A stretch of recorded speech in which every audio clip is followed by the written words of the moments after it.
যুদ্ধবিরতি ঘোষণার পর হরমুজ প্রণালীতে জাহাজ চলাচল পুনরায় শুরু হয়েছে। অন্যদিকে মেইন ট্রাফিক তাদের এক বার্তায় বলেছে, যুদ্ধবিরতি ঘোষণার পর হরমুজ প্রণালীতে জাহাজ চলাচলের প্রাথমিক লক্ষণ দেখা যাচ্ছে। এখন প্রাথমিক চলাচল রেকর্ড করা হচ্ছে। গ্রিক মালিকানাধীন বাল্ক ক্যারিয়ার এনজে আর্থ 8:4 ইউটিসিতে প্রণালীটি অতিক্রম করেছে। অন্যদিকে লাইবেরিয়ার পতাকাবাহী ডেটোনা বিচের আগেই 6:59 ইউটিসিতে প্রণালীটি অতিক্রম করে, যা 5:28 ইউটিসিতে বন্দর আব্বাস থেকে যাত্রা শুরু করার কিছুক্ষণ পরে ঘটেছিল।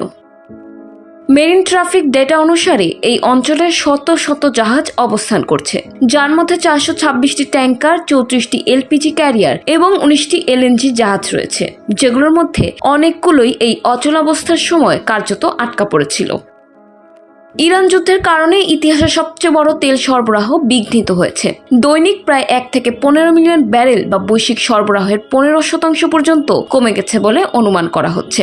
অপরিশোধিত তেলের দাম ব্যারেল প্রতি প্রায় $120 পৌঁছে 4 বছরের মধ্যে সর্বোচ্চ হয়েছে। জেপি মর্গান বৃহস্পতিবার জানিয়েছেন, মে মাসের মাঝামাঝি পর্যন্ত হরমুজ দিয়ে তেল সরবরাহ ব্যাহত থাকলেও তেলের দাম $150 সর্বকালের সর্বোচ্চ সীমা ছাড়িয়ে যেতে পারে বলে আশঙ্কা করা হচ্ছিল।